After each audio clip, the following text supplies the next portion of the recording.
Nels, a seasoned Swedish sailor, is at the center of events as he travels from Hong Kong to California on the Perier. A rather uneventful voyage had brought the Perier, loaded with hemp and machinery, close to its ultimate destination. With a terrible secret known only to him and the captain, Nels is second in tenure on the ship, only to the Russian captain, Kaminsky. The whole Perier crew abandoned ship in Hong Kong after learning this strange fact, leaving the captain and Nels to find replacements for the voyage to California. Nevertheless, the two chose not to tell the new team about the sinister truth. Perhaps as a result of their desperate recruiting tactics, the crew they put together had a reputation for being a suspicious and unreliable lot. Nels has the important duty of keeping the ship safe while the rest of the crew sleeps. Staying up all night may be inconvenient, but Nels takes comfort in knowing he is not vulnerable while he sleeps. He continues to stand watch while a fellow crew member comes up to him and makes fun of his sunset cruise. Nels puts on an act, pretending to be amused, in an effort to hide his true feelings. On the deck of the ship, Nels and another sailor strike up a conversation, briefly taking his mind off his growing fear of the night. They talk about their life and what they intend to do in California. A warm breeze suddenly breaks the cold air, engulfing Nels in terror as he watches his nightmare unfold. Nels is so terrified that he can't warn his carefree friend of the impending peril. The latter has no idea about the sinister secret of the ship. An ear-piercing scream breaks the silence, coming from below deck, indicating an emergency. Worried about what's happening, the other sailor starts asking Nels questions and wants them to look into it. More cries are coming from the berthing area below. Nels gets over his first paralysis and the two sailors rush down the stairs to find out what's wrong. As things progress, they build up to a terrifying turn of events on the Perier. Nels and his companion find two crew members completely paralyzed and wailing in unison, a terrifying development. Their bodies are motionless and their eyes are expressionless. Upon becoming aware of the situation, Nels promptly resolves to confine the crew members who have contracted the unknown illness in order to stop its spread. In the hopes that quarantining the afflicted crew members might control the crisis, he and his bewildered companion escort the rigid seamen to the ship's hold, a makeshift cell on board. Nels locks the pair into the hold. However, cries rock the ship, engulfing the crew in a wave of panic. Nels and his companion, doing their best to keep their cool, dash across the ship in search of the cause of the growing hysteria. The scenario takes a dramatic turn as the remaining crew members, engulfed by an unexplained force, emerge from their chambers and add their cries to the din. Despite his best efforts to remain composed, Nels eventually gives in to the crushing sensation in his chest. He lets out an irrational scream, adding his voice to the ship's chorus of terrified passengers. The group, including Nels and his partner, grapples with an unexplainable and horrible illness, taking the unfolding nightmare to a new level of dread. There is complete mayhem when Nels and his companion ascend to the upper deck. Amid all the chaos, Nels notices a certain sailor, one of the suspicious characters hired in Hong Kong, who abruptly stops yelling.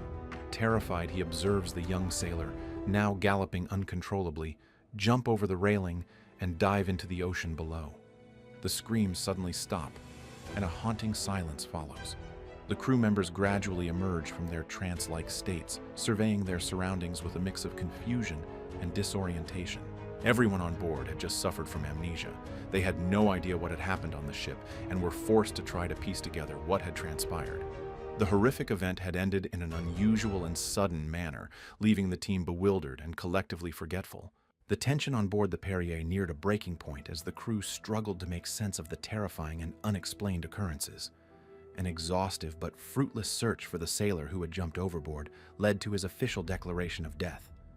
The unexplained event left the group bewildered and shocked. Nels and the captain realized they had to tell the crew the truth about the ship's history, since it was a terrible secret. The crew was shaken by what happened and prayed the nightmares wouldn't last more than one night. Unfortunately, the crew members' cries, panic attacks, and terrible suicide jumps occurred again the following night, much to their horror. Tragically, the captain ended his life with a pistol after 4 nights of this excruciating cycle. One of the seamen, Padman, took over as captain shortly after. The crew, however, was so exhausted and disheartened that insurrection was imminent. No matter who was in control, they had endured enough and had no desire to stay on board the doomed Perier. The Perier arrived in San Francisco, California in early April. The intended objective of the crew was to unload their cargo of machinery and hemp.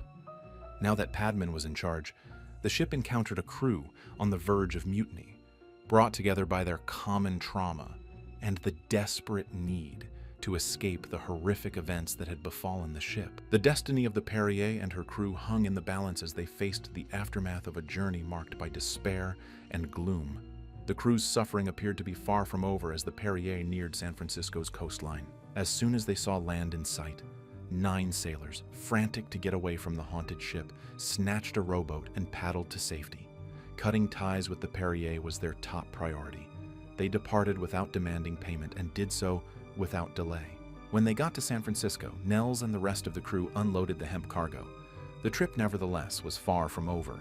As their numbers dwindled and the ship's sinister past began to weigh them down, the crew set sail for Santa Monica, California, to unload the remaining machinery. At 2 a.m. on the morning of their arrival in Santa Monica, the ship's cook jumped overboard, a move that elicited minimal response from the weary and numbed crew. Following the completion of offloading in Santa Monica, the crew disembarked from the Perier, leaving it hauntingly alone at the port, until a Chicago Tribune reporter unearthed the ship's enigmatic and unsettling past. It would stay deserted. As the reporter dug further, the ship's sinister secret became apparent. The Perier had docked in Bombay, now Mumbai, India, 3.5 years earlier in the autumn of 1903. Several members of the crew, including an officer, used a rowboat to get to the coast in search of amusement. Although it's believed the officer killed someone during their adventure, it's still unclear exactly what happened on land. When the officer got back to the ship, he bragged and joked about the murder. The revelation provided a terrible context to the strange events that occurred on the ill-fated vessel Perier, adding a chilling layer to its dark past. Details are sketchy, however. It is believed that one of the ship's officers murdered someone while on shore leave. The first sign of the sinister secret became apparent to the group not long after this occurred. A warm wind would blow over the ship, bringing with it complete chaos among the crew and ultimately the loss of one crewman. It appeared as though the thing could control and influence sailors, driving them to madness and ultimately leading to their suicide. This sinister entity struck the Perier again and again, killing crew members as they resumed their voyages. Consistently, there would be a warm breeze, then anarchy, then the death of a crew member. The Perier's crew changed hands frequently as the ship gained notoriety for her sinister secret. Sailors frequently staged mutinies, afraid to remain on a ship that seemed possessed by an evil spirit. Due to their willingness to return to the cursed vessel, Nels and Captain Ginsky remained the longest-serving members. The thing claimed the lives of 23 sailors altogether. Tragically, 20 of them jumped overboard after losing control of their sanity. The other 3, captains of the ship, committed suicide. Nobody knows what happened to the Perier after her abandonment in Santa Monica, California, but the haunting events that took place on its cursed decks ensured that it would never sail commercially again.